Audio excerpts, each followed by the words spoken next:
Good afternoon, children. Welcome back to the next session. In this session, we are going to start the new chapter of civics, fundamental rights, duties and directive principles of state policy, where we will be going through three subtopics. The first subtopic is meaning of fundamental rights. Before going into this subtopic,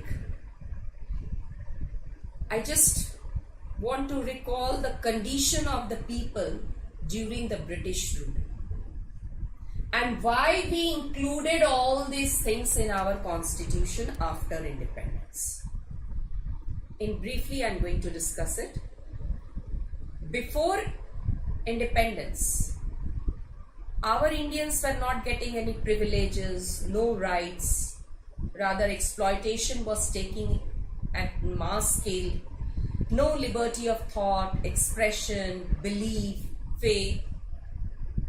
And so the constitutional framers included the ideals of preamble in our constitution. But these ideals cannot be achieved unless and until rights are being given to the people. And so, due to this, the constitutional framers included fundamental rights in our constitution because the people desired for a life. People aspired for a life where the mind is without fear and the head is held high. Where the people wanted education for all. They wanted liberty of thought, liberty of belief, faith, worship. So, the main aim of the government is welfare for the people. The first subtopic is meaning of fundamental rights. Civil and political rights needed by the people to fulfill their needs, to fulfill their aspirations. It is essential for the development of the personality of an individual as well as for the country. It is essential for the development of even country also. Civil and political rights. Civil right means they should get all the basic things. They should have the life of dignity. They should have the liberty of thought.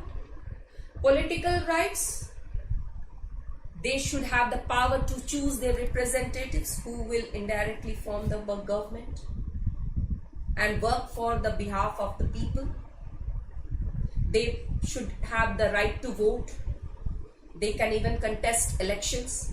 So these are the civil and political rights which are needed for the people who are living in a democratic country like India. Because without rights, democracy is meaningless. Now the next topic is, why do we need fundamental rights? As I told you that democracy will be meaningless without rights. So rights are very essential part for a democracy. Second need is, rights are the guarantees when the things go wrong. When any type of violation took place or any wrong happenings goes against it, rights are only the source by which one can be protected. So that's why rights are the guarantees when the things go wrong. The third need is, it protects the liberties and the freedom of the citizens. Obviously, fundamental rights are the source through which we can have the freedom, have the liberty to settle in any part of the country, to opt any profession, have any type of thought, have any type of belief, faith. It also acts as a means to redress the violation of fundamental rights. Fundamental right, it is also act as a means. means it also acts as a source. If there is a violation of fundamental right, we can move to the court for justice and we can redress the violation. Means we can stop the violation of fundamental rights. So this is the source by which we can stop all type of violation. So these are the needs why we need fundamental rights, or in other words we can say that why fundamental rights are important. Now we will discuss about the different types of fundamental rights. Previously there were 7 fundamental rights, but right to property has been removed from our Indian Constitution. The 44 Amendment Act 1970, in 1978 it was been removed. So at present we are having 6 fundamental rights. First is right to equality. Second is right to freedom. Third, right against exploitation. Fourth, right to freedom of religion. Fifth, culture and educational rights. And the last is right to constitutional remedies. So one by one we are going to explain all these fundamental rights. So let's start with the first fundamental right.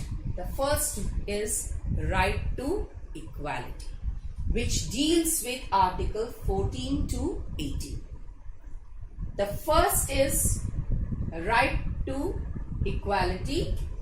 The first provision of right to equality is equality before law. Equality before law.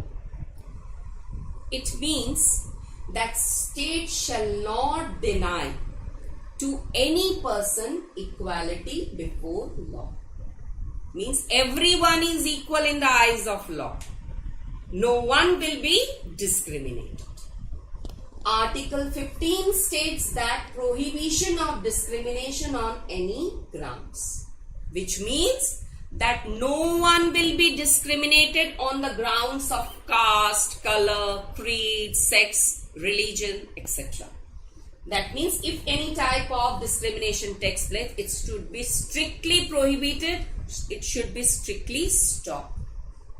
The third provision of right to equality is equality of opportunity in matters of employment. It means Article 16 states that no one can be declared ineligible for or discriminated against in respect of employment. That means everyone should be given equal opportunities in every spheres of life. The next provision is abolition of untouchability. You would have remembered that Gandhiji called these untouchables as Harijans. Harijans, the people of God. Hari means God, Jan means people. The people of God. And there is no ground to discriminate them. So, to create equality in the society, this untouchability was abolished. The last provision of right to equality is abolition of titles.